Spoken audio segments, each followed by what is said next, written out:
I'm the scat man. Yo, do, do, do. Slimmy, limmy, ding, yo, do, do, do. Yo, do, do, ba, ba, ba, bee, ba, ba, ba, ba, do. Ba, ba, ba, ba, do.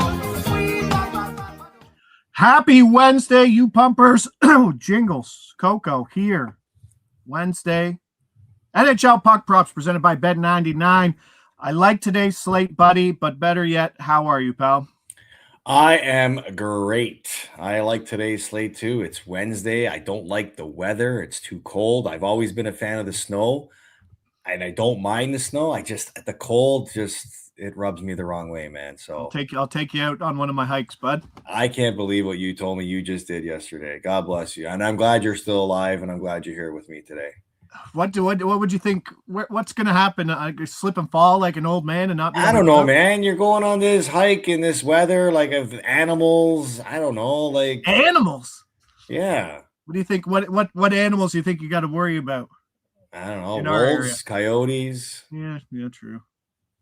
Right. Especially walking around with ear pods in, you're probably not going to hear anything. Not hearing anything. Not hear a single thing. Yeah. Good to see the pumpers there in the chat. As always, hit that like button on the stream. And if you haven't already, hit subscribe. It goes a long way. Interesting slate last night, but that's done. We move on to today. And our first game is Detroit at Toronto. And one thing that we have learned about Toronto, and you were preaching it going into that Minnesota game, and we saw it in the Utah game, this team just thrives in letdown spots. Like if you got a schedule spot and you see them, right? Like the Utah game between Colorado and Vegas. That was an easy one to spot. Yeah. The first game coming back after that long road trip versus Minnesota. Yeah. Now we have a Detroit team that's probably going to start John Gibson. I think he's actually already confirmed. And the Marner game on deck Friday. Can you get like back-to-back letdown spots? No, they can't. I mean, it's obviously possible it can happen. They just can't afford to let it happen. And especially, with a night of not playing like they did yesterday and losing ground in the positioning and in the point standings, this needs to be a must-win game for the Maple Leafs. They've already played Detroit 3 times this year. They're 0-3 against them. They're a team that's ahead of them in the standings. I mean, the thing about the Leafs in their last 14 games where they've had one of the best records, I think they're 9-2-3, is they haven't really allowed those type of performance to carry from game to game. So that has to be the mentality going into tonight's game. They've got to treat it as a must win. And I know people want to talk about schedule and, tough schedule and stuff like that. It's true. It's possible, but the Leafs, with the position with the start of the season that they had and the position they put themselves in, they can't afford, even if it is a difficult spot in the schedule, they can't afford those type of performances if they're going to be serious about making the playoffs. So that was one game. Get it out of the way. They got to focus on that. They're on a 5-game homestand. It's got to be 3 wins or better on this homestand to stay in it, especially with 7 games left before the break. Let's go Wings money line, even money. You love doing that to me, don't you? No, I think you're right. I get that it's a step up game and they absolutely have to win. I just think that when it comes down to someone like John Gibson, who I'll get to his numbers in a second, it's incredible what he's done since December, and he should be in the conversation for the Vezina right now for what he's done to Detroit. And we're obviously going to go JVR point at +110. Whatever. I think he scored in the second last game versus Toronto. I don't think it's a giant revenge spot. It's not a money on the board spot, I'm assuming at this point. Would it be? It wouldn't be a giant one, but it'll be a little sprinkle, I think. Plus, he's been padding the pockets, playing on that top line, playing PP1. Detroit 7-2-1 and scoring highlight reel goals too. See the one between the legs he had the other night? Nasty. And you had Jimmy Howard on today, and he mentioned the big thing. JVR is just saying, I'm going to park in front of the bus here, right in front of the net, and I'm going to bang in some ugly ones, and you got to move me. So it'll be interesting to see if Toronto can in fact do that. And that's good. That's a veteran player understanding his situation where he knows he doesn't have to do anything special. But when you're playing on the ice with certain guys, just get to the right areas of the ice. He knows where to We'll go. see. Everyone's saying the line, he moved back to the third line. Was that yesterday's practice, or we should see one again today? Detroit's actually really good at putting out the lines, and they're usually the first people to drop them out. Back on the third line, it's still annoying. The only thing I do like about that, JVR not on the top line in this game. I mean, he'd still be a power play one, but the one thing that works well here is you're on the road. Toronto's going to defensively match up versus that top line, so he'll get better spots for sure. But I mean, this was also a guy who was pointing on that third line. This is still a good spot, and the price is reflective of that at plus 110. But back to Gibson. Since December 1st, he's played 17 games. He's 15-2. Yeah, I know that because he's on my fantasy team, and it's been a nice ride. A 926 save percentage.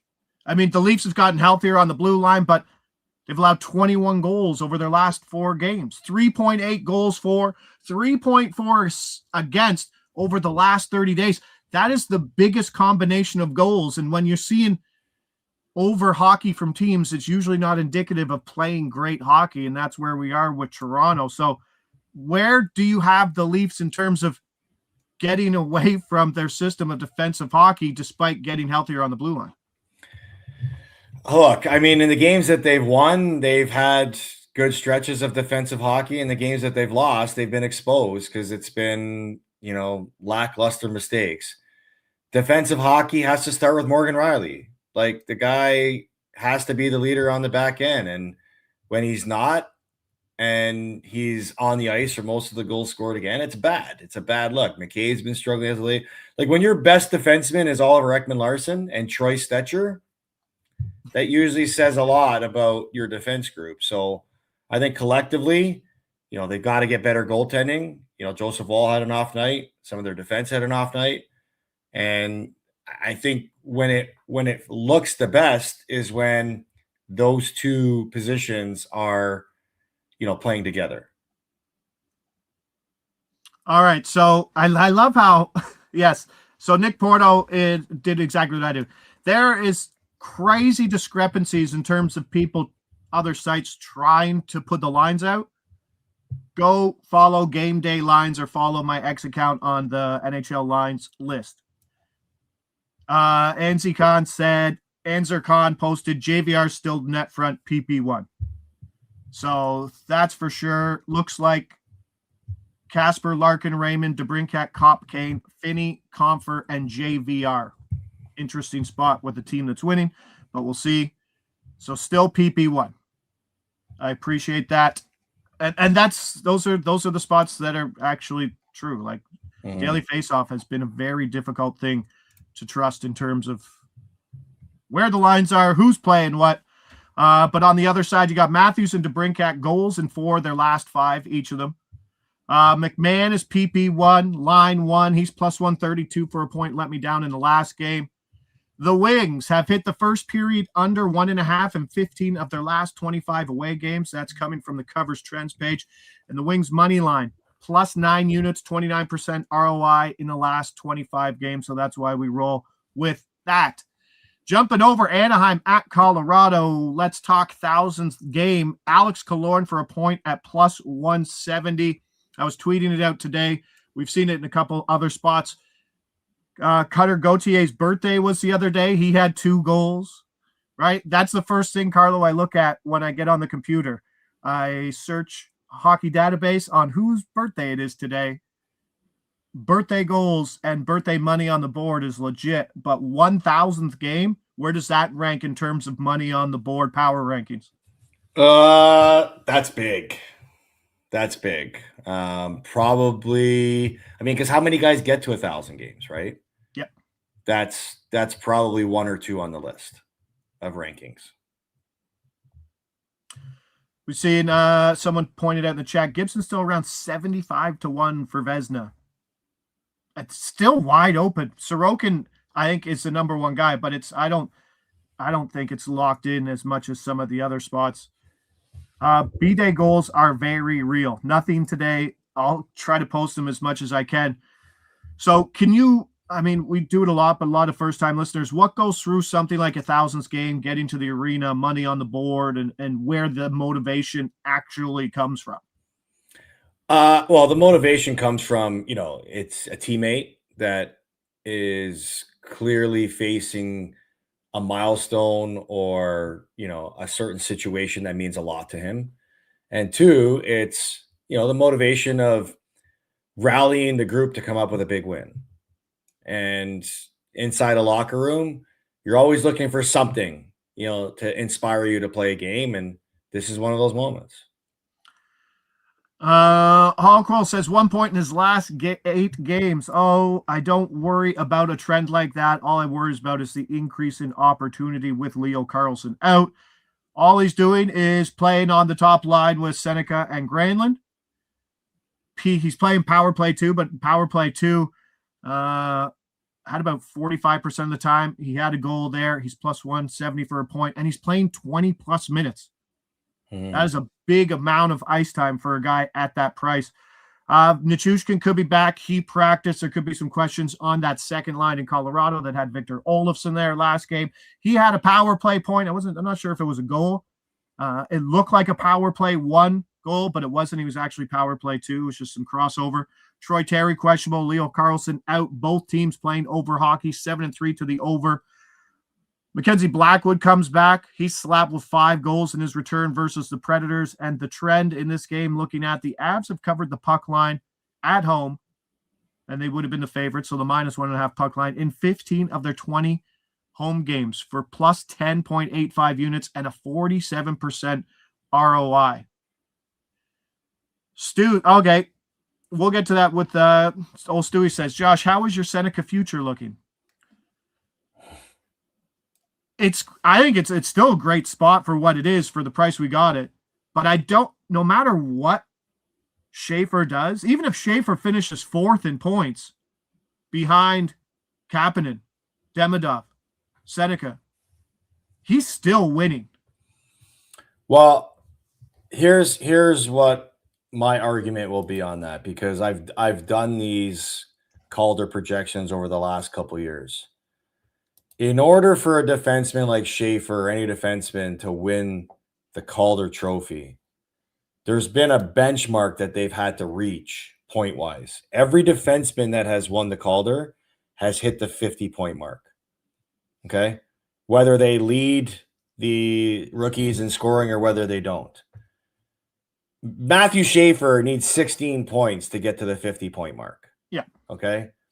And this guy is averaging over 24 minutes a game as a rookie.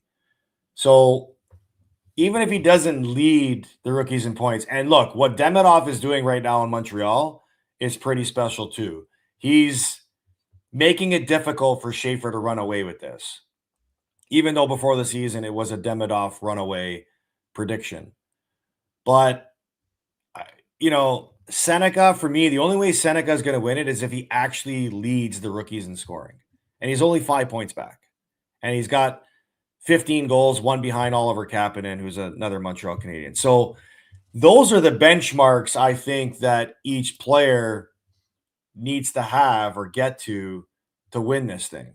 If Schaefer gets 50 points and he plays almost every game and he averages over 24 minutes a game and he helps the Islanders get in the playoffs, he's winning it, I think. Yeah, so unless Demidov has a 90-point season as a rookie. I just think it's going to be tough to catch Demidov point-wise. Seneca will have to win goals and points in order to get it. Yeah. And still then, I think right now, because I think it's looking at the NHL rookie stuff, Schaefer's leading all rookies in ice time at 24 minutes, which is a lot. Yeah. 5 points back at Demidov. It's Kapanen's leading in goals.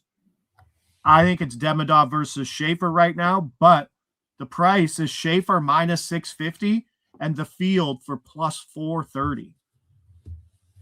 So like Demidov at plus 430 is good value. I feel like it, but I just feel like the narrative buzz is Schaefer. Well, yeah, because he's a defenseman, right? I know. He's a young defenseman, like, who basically helped turn this whole franchise around.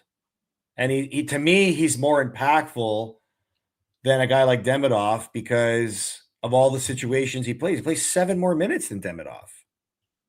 And Hall saying the Seneca Calder positions are looking a lot better than those Quenneville futures that have just fallen on hard times. That has just bursted into flames. I wonder how that affects it, right? Like, yes, and then it falls no. Like, to get back into that yes bracket is going to be really hard for Quenneville, I feel. Yeah. But I don't know.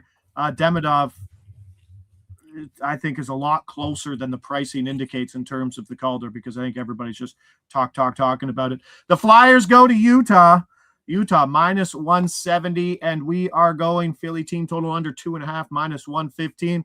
Utah playing their 7th of a 7th game home stretch, 5-0-1. Just 11 goals allowed. Veg Milk, as I say every time, leads the league in victories. They have also been off since Saturday in this short schedule world. Doesn't happen very often. The Flyers snapped a 6-game losing streak. Good for you, but you scored just 2 goals versus Vegas in doing so. They have 14 goals over their last 7 games. That's why we're jumping on this. And Utah has allowed 2 or fewer in regulation in 6 of their last 7. Dan Vladar's on IR. Urson is 2-7 straight up in his last 10 games. Sub 850 save percentage. The Flyers, sub 70 penalty kill over the last 30 days.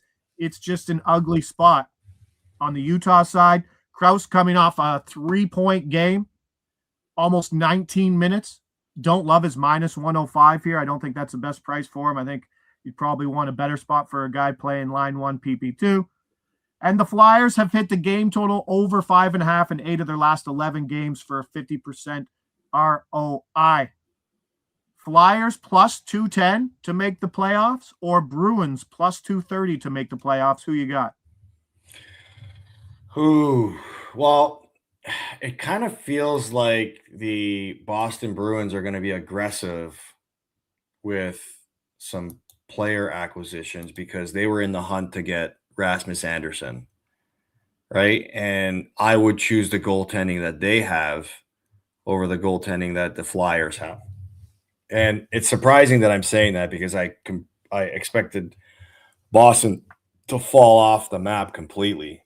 But if I'm choosing between those 2 teams, I'm probably going to go with the sure thing in the Boston Bruins, where right now, Philadelphia, as great as a season that they have, they still don't feel like a sure thing.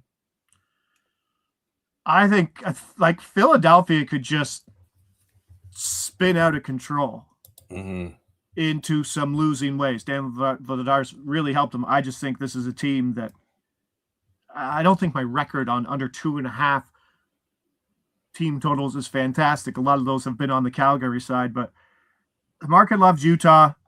Utah's, 7-game homestand. That 7th final game is kind of like the stamp you want to put on it, especially without a regulation loss, no? Yeah. Utah's in a great spot right now. They're playing really well. They're enjoying some home cooking, and they're cooking right now. So how good's that for them? Sorry, how good's that for them? They've been off since Saturday at home. Yeah, that's weird at this time of year to have this type of break in the schedule. And look, Philly's coming off of a really spirited road win, and one that ended their losing streak against a very good Vegas team. Was this their game that they're like, okay, we got our game on this road trip, now let's try to go for more? But they kind of feel like, it's an uphill battle as it is. I still trust Utah in this, but sometimes when you get out of a funk like that, like Philly just did, you build momentum off of it, and maybe that's what Philly's going to rely on. Islanders, Seattle going to the well here. Duclair Barzal for a point, plus 190 versus a Seattle team who is falling off a cliff as well. Islanders on the last game of a 7-game West Coast road trip. They're 3-2-1, while the Kraken have allowed 19 goals over their 4-game losing streak as the play Philip Grubauer has finally caught up to him. 7-game road trip. Where's your idea of I just want to get home? Maybe we throw this one away, or is that the same kind of like I said with that final game, that final home game? homestand where it's like, okay, let's wrap up a really good road trip for a team that's still fighting for points. Yeah, I mean that's obviously the mentality. You want to finish strong, right? But you got to understand your opponent. And right now it's going to be a tough game for them. And credit to them for going into Vegas the other night and finding a way to get a big win. I was surprised they escaped there with a 2-1 win, breaking Vegas's win streak. Yeah. Right? They broke their losing streak, but breaking Vegas's win streak too. So I would, to me, I think this is a tough spot for Philly to be in. Decor did start the last game, but Grubauer, who was on an absolute tear, 13 goals in his last 4 games. They've kind of been flip-flopping one way to the other way. The Kraken are one of the worst expected metric teams. And they've been getting, again, like they've made a nice surge here too, right? And it's because of Grubauer and net. But when he's not there, they're not getting much. The Islanders have hit the under in 14 of their last 20 road games for 9.75 units and a 44%. What? Say that again? The Islanders have hit the under in 14 of their last 20 road games. Wow. That's Sorokin right there. That's what that is. Yeah, he has, shutout in his first game back, 2 tough games, then a shutout again, and then another good game. He is, when he's on, he's the best goalie in hockey. Mm-hmm. And I think we're going to see that for the Islanders team that is getting scoring with Barzal and Duclair. Pittsburgh and Calgary, you got to tell me this team, Letang is injured. Who is? He was injured at practice. Letang, Carlson has been ruled out. What happens to a team that loses their PP1 and PP2 defensemen and their minute eaters and now has Brett Kulak, I believe, who it is, up for maybe the most minutes on that blue line? How much of a below, even versus a bad Calgary offense, that's got to be about as bad as it gets on the back end. Yeah, but Pittsburgh is such a hard team to read this year because you look at many situations that they've gone through this year with personnel and you're like, oh, that's a bad spot. And then they find a way to win, right? For where Pittsburgh is in the standings at game 50 of the season, third place in the Metro, 2 points behind the Islanders, and they're 1 point up they're 3 points up on Philly for the final for the third spot in that division. I don't know. That's why when you said this matchup, I went because I don't know what to think of these two teams. Every time you start to believe in them a little bit, they let you down, and then when you start to think of them falling off the tracks, they find a way to turn things around. I don't know. This is a tough read for this game. If I had to choose one, I'd probably do the home team in Calgary. Okay, now Calgary has actually been quite good at home. The Flames have covered the puck line in 16 of their last 20 home games for 18 units and a 57% ROI. Now, when it says it's covered the puck line, they've been a dog in a lot of those games. But they're 13-7-3 at home, and 4 of their last 5 losses have been by a single goal. Sneaky home team, and they get Martin Pospisil back in the lineup today. Huberdeau, pointless in 8 straight games. But the Flames, there's tons of streaks. Calgary, 1 goal or fewer in 15 of 49 games. 7-3 home favorite, 5-5 home dog, and then they probably cover most of those games as a 5-5 home dog. Yeah. This game's I have no bet on this game, and as you said, yuck. That's it. I had nothing in it. We'll see what happens with the blue line. I don't think you're even going to get a point. I don't even know who's going to play the Pittsburgh power play. I don't think we'll know. I don't know if they'll even practice it today. Sometimes they practice, but I don't know if it's an optional skate today. They could go 5 forwards. I don't know who that 5th forward would be. Mm-hmm. Kindle kicked us in the nuts. I believe that was on Monday. Didn't get the point out of him. Wanted it. Didn't get it. Want to talk about a slump buster? Old Vancouver. Washington is very happy to be seeing Vancouver when they are seeing them. Doesn't this line of the game scream trap? I like Vancouver is the worst home team in all of hockey. I know. They have 4 wins in 21 games. It's true. That's true. But Vancouver did beat them in their last 2 matchups. Okay. They also have the league's worst offense over the last 30 days at 1.9. Oh, I get it. They're they're a mess. They also have the league's worst penalty kill over the last 30 days at 66%. They're the league's worst team. I know, but all of these all these worst is tough to see. Mm-hmm. We're trading players. We're going power play point. We're taking advantage of that bottom penalty kill. We're going Frank for a power play point plus 425. He's skating with Ovi. He's skating with Dowd on that third line. Look good. Goals, power play 1. Chikrin's back. That one looks a lot better. Keep an eye for Tom Wilson today. We saw him have a point prop on Monday, I believe the game was. And he still wasn't. It was people like he's coming back, but there was reports saying no. There was. So keep an eye on his situation in today's skate. Obviously, will be a late one there on the West Coast, but we know that they're the worst team, but Washington needs this win bad. Caps coming in with 3 straight losses and 13 goals allowed. If Tom Wilson does dress, I mean, it obviously helps the team, but does that throw a lifesaver to a team riding a small boost in a game that's winnable? Nah. I mean, it doesn't do that much to the locker room? Yeah, I mean, it will. He's clearly like a glue guy in that room that, has an impact in the game, but they should be able to win a game without Tom Wilson against the Vancouver Canucks. They should. So if that's what they need to help get them back on track, then they're in more trouble than we think. But look, when you're adding a good player back to your lineup, it's obviously going to help. But this is more about Vancouver than anything. Seeing Connor Garland props available there at Bet99. It's the only offense that doesn't have all members of the top 6. I believe it was Pettersson, Besser, and DeBrusk all skating together at 5-on-5 last game. It doesn't matter. I don't know. I just don't know. It's just we've been talking about it for 2 weeks about the bottom power rankings, and I think it's Vancouver by a mile right now.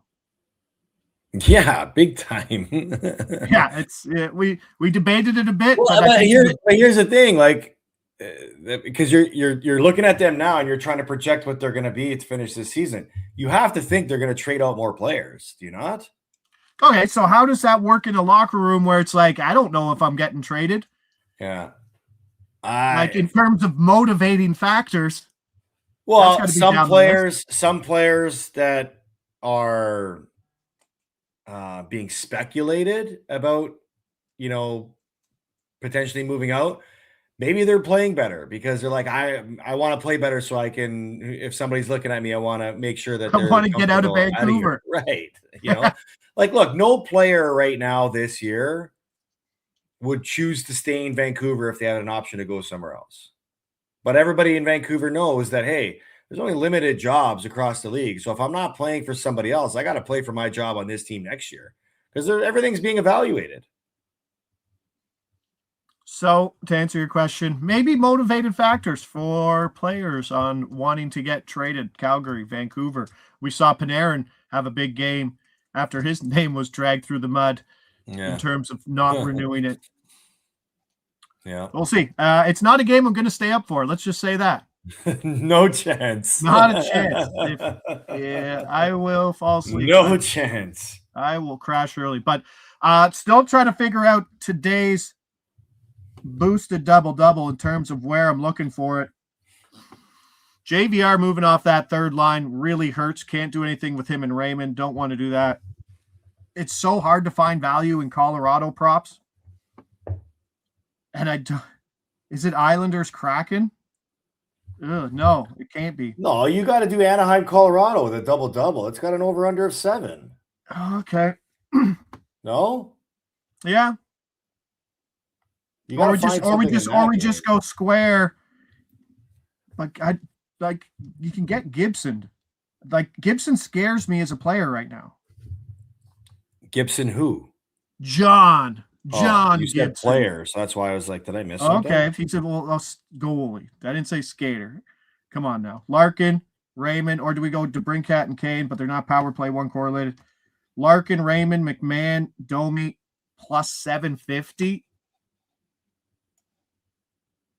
Yeah, no? Yeah. Oh, That seems pretty good.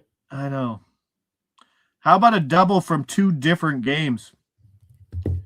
Did you guys take Utah minus 1.5? I believe we just went Philly.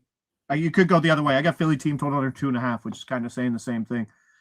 I don't expect Philly to make a lot of saves. Could do two double from two different games. That might have to be the look.